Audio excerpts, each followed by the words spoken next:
What we're going to do in this video is talk about the incumbent advantage.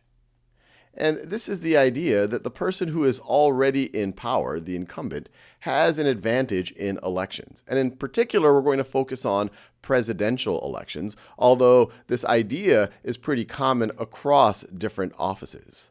Now, it turns out that if you go back over roughly the last 100 years, in presidential elections that had an incumbent, that had a sitting president running for a second term, or maybe a third or a fourth term in the case of FDR, you have more than 80% of the time it goes to the incumbent.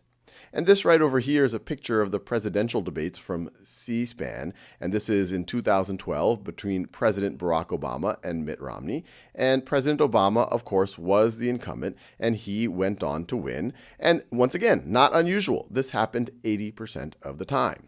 The last time that a challenger was able to unseat an incumbent was in 1992, when you have President Clinton was able to beat President George H.W. Bush, George W. Bush's father, George H.W. Bush. And the time before, and this is 26 years ago, 26 years before the time of the making of this video. And to go even before that, the last time before 1992 would have been 1980, when Reagan is able to beat Carter. So this is a very unusual thing for a challenger to be able to beat an incumbent. Now, one thing I would like you to do is pause this video. Think about why incumbents might have such an advantage.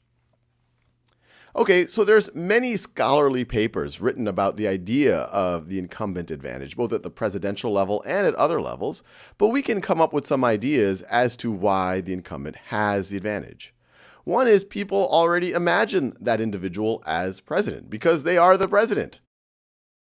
On top of that, because they are already president, they've had many years of being in the national spotlight. And even during the presidential campaign, they are still the president. And so they have that bully pulpit that Theodore Roosevelt talked about, bully pulpit, where they can get people's attention when they want to. Even though the challenger might be well-funded, and the press is definitely going to pay attention to the challenger and give them a lot of voice, because the president is the president, they have the State of the Union address. They can call special sessions of Congress. They have their regular press briefings. And so they have a much larger voice, even compared to a very prominent challenger. On top of that, there might be some notion of experience, and this idea of experience can go in many directions. No matter which candidate has more life experience, which one is older, one could argue that no one has ever really been the president unless they are the president. And so someone who has been in that job for 4 years has been able to build some experiences that maybe they'll be able to build on for their second term, while the other person might have to, no matter what they've done in the rest of their life, being the president is a fairly new experience. The other idea is that they are experienced campaigners, that they have already run a successful presidential campaign, and this is their second time around, which could help winning that campaign. Another idea that might help an incumbent, and once again, this is me thinking about it, I encourage you to think about it and see if you buy these or can come up with others, is maybe there's a sense of patriotism. That people are used to thinking of the incumbent as their president for the last several years, and so they feel some sense of loyalty to them.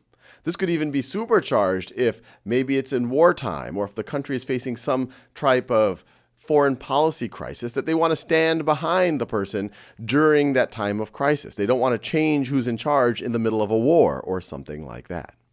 So I will leave you there. These are just some ideas why we see this phenomenon of an incumbent advantage. I encourage you to think about why this is happening.